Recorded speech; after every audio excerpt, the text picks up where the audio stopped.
আমাদের এখন দক্ষিণ বাংলাদেশ এবং তার লাগোয়া যে বে অফ বেঙ্গলের অংশ রয়েছে সেখানে মোটামুটিভাবে ভূপৃষ্ঠ থেকে 3.1 কিলোমিটার উচ্চতায় একটা ঘূর্ণাবর্ত তৈরি হয়েছে এবং সেই ঘূর্ণাবর্ত থেকেই শুরু করে আর দক্ষিণ উড়িষ্যা পর্যন্ত একটা নিম্নচাপ অক্ষরেখা তৈরি হয়েছে। তো এই কারণে আস্তে আস্তে আমাদের দক্ষিণবঙ্গে এবং সঙ্গে অন্যান্য পার্শ্ববর্তী রাজ্যগুলিতেও ময়েশ্চার ইনকারশন বাড়তে থাকবে এবং তার সাথে সাথে বৃষ্টির সম্ভাবনা বাড়বে। বৃষ্টির সম্ভাবনা মোটামুটিভাবে স্ক্যাটার্ড বৃষ্টির সম্ভাবনা রয়েছে বেশিরভাগ জেলাতেই, কোস্টাল জেলাগুলিতে মেইনলি, এবং বাকি জেলাগুলিতে রয়েছে এক দু জায়গায় বৃষ্টির সম্ভাবনা, মানে আইসোলেটেড। এবার কালকে এর তুলনায় একটু বাড়বে, ফেয়ারলি ওয়াইড স্প্রেড হবে, পরশুও ফেয়ারলি ওয়াইড স্প্রেড থাকবে, তারপরে সবকটি জেলাতেই ওয়াইড স্প্রেড বৃষ্টির সম্ভাবনা রয়েছে। এটা দক্ষিণবঙ্গের কথা বললাম। এবার আসছি দক্ষিণবঙ্গের ওয়ার্নিং কি আছে। দক্ষিণবঙ্গে ডে 3 মানে আজকে 14 তারিখ, 15, 16 তারিখ ভারী বৃষ্টির সম্ভাবনা রয়েছে সাউথ 24 পরগনা, ইস্ট ওয়েস্ট মিদনাপুরে। 15 তারিখ, এটা গেল 14, 15, 16 তারিখ ভারী বৃষ্টির সম্ভাবনা সাউথ 24 পরগনা, ইস্ট ওয়েস্ট মিদনাপুরে। 17 তারিখেও ভারী বৃষ্টির সম্ভাবনা রয়েছে south 24 Pargana, east West Midnapore, east West Bardhaman, Bankura, Jhargram, Purulia জেলাতে। আর 16, 17, 18 তারিখে ভারী বৃষ্টির সম্ভাবনা রয়েছে সাউথ এবং north 24 Pargana, Nadia, Hooghly, West east Bardhaman, বাঁকুড়ায়। আর 19 এবং 20 তারিখে ভারী বৃষ্টির সম্ভাবনা রয়েছে মুর্শিদাবাদ এবং বীরভূম জেলাতে।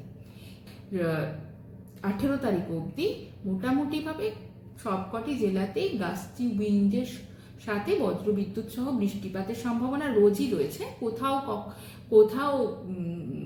30 থেকে 40 কিলোমিটার পার আওয়ার গতিবেগে, আর কোথাও 40 থেকে 50 কিলোমিটার পার আওয়ার গতিবেগে। গাছটি উত্তরবঙ্গে মোটামুটিভাবে ওয়াইড স্প্রেড ওপরের 5টি জেলা মানে কালিম্পং, জলপাইগুড়ি, দার্জিলিং, আলিপুরদুয়ার এবং কুচবিহার, এই জেলাগুলিতে ওয়াইড স্প্রেড বৃষ্টির সম্ভাবনা রয়েছে আজকে 14 তারিখ, এবং বাকি জেলাগুলিতে স্ক্যাটার্ড বৃষ্টির সম্ভাবনা। এবং এখানেও কালকেও ওয়াইড স্প্রেড বৃষ্টির সম্ভাবনা উপরের 5টি জেলাতে এবং বাকি জেলা 3টিতে ফেয়ারলি ওয়াইড স্প্রেড হওয়ার সম্ভাবনা, এবং তারপর প্রত্যেকটা জেলাতেই মোটামুটি প্রতিদিনই ফেয়ারলি ওয়াইড স্প্রেড বৃষ্টির সম্ভাবনা রয়েছে। এবার উত্তরবঙ্গে ওয়ার্নিংয়ে আসছি। উত্তরবঙ্গে প্রথম 2 দিন ওয়ার্নিং রয়েছে ভারী বৃষ্টিপাতে ওপরের 5টি জেলাতেই, সঙ্গে উত্তর দিনাজপুরে। এবং যেহেতু পরপর 2 দিন ভারী বৃষ্টির সম্ভাবনার কথা বলা হচ্ছে, তাই দ্বিতীয় দিনে কালিম্পং এবং দার্জিলিংয়ে কমলা সতর্ক বার্তা জারি করা হচ্ছে। এর সঙ্গে গাস্টি উইন্ড ও বজ্রপাত সহযোগে বৃষ্টির সম্ভাবনা রয়েছে ওই নর্থ সাউথ দিনাজপুর এবং মালদা জেলাতে এই 2 দিনই, এবং এক্ষেত্রে গাস্টি উইন্ডের গতিবেগ থাকার সম্ভাবনা 30 থেকে 40 কিলোমিটার পার আওয়ার। এবার আসছি, এটা 14, 15 হলো, 16, 17 তারিখে কোনো ওয়ার্নিং নেই। আবার 17, 14, 15, 16, 17তে নেই। আবার 18, 19, 20 তারিখে ভারী বৃষ্টির সম্ভাবনা রয়েছে 3 দিনই। প্রথম দিন মানে 18 তারিখে মালদা এবং দক্ষিণ দিনাজপুরে, 19 তারিখে দক্ষিণ এবং উত্তর 2 দিনাজপুর এবং দার্জিলিংয়ে, এবং 20 তারিখ নর্থ দিনাজপুর, দার্জিলিং এবং জলপাইগুড়ি জেলাতে ভারী বৃষ্টিপাতের সম্ভাবনা রয়েছে। আজকে গাস্টি উইন্ড সহযোগে বজ্রপাত সহযোগে বৃষ্টির সম্ভাবনা আছে হালকা থেকে মাঝারি।